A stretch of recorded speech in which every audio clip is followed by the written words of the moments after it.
Halo semuanya, perkenalkan nama saya Hanifan Wasaza dengan NIM 201011065, Prodi D3 Keuangan Fakultas Ekonomi dan Bisnis, Universitas Sumatera Utara.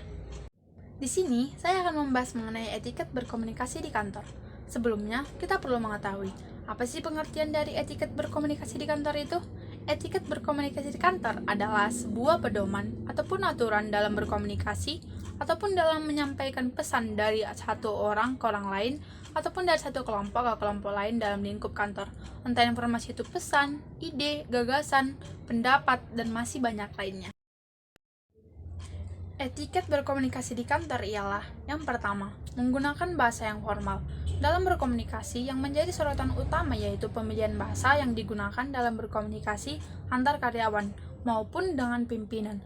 Sebaiknya, pemilihan bahasa menggunakan bahasa yang formal karena bahasa formal merupakan bahasa paling aman dan memiliki kesan untuk rasa saling menghargai di dalamnya. Yang kedua ialah menggunakan intonasi suara yang jelas. Intonasi yang kurang jelas dapat menyebabkan pesan yang disampaikan tidak dapat diterima dengan baik atau miscommunication, sehingga ini dapat menyebabkan kesalahpahaman. Untuk menghindari hal tersebut, sebaiknya menggunakan intonasi yang jelas, misalnya dalam pengucapan huruf vokal A, I, U, E, O.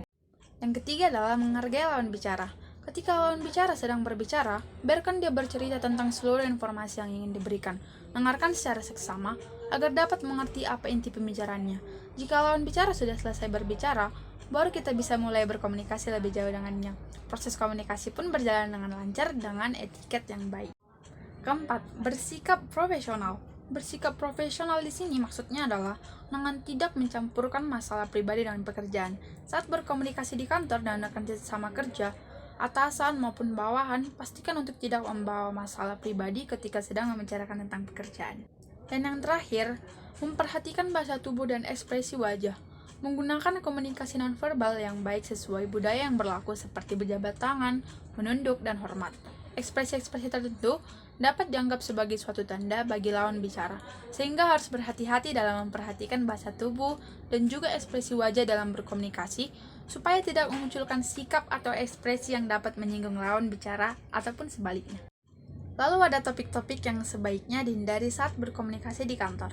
Yang pertama, hal yang bersifat pribadi, seperti usia, status pernikahan, keluarga, ciri fisik, tempat tinggal, dan pendidikan. Yang kedua, hal yang terkait dengan uang dan kepemilikan barang.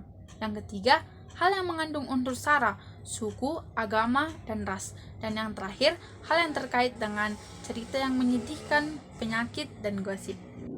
Baiklah, sekian penjelasan saya mengenai etiket berkomunikasi di kantor. Terima kasih.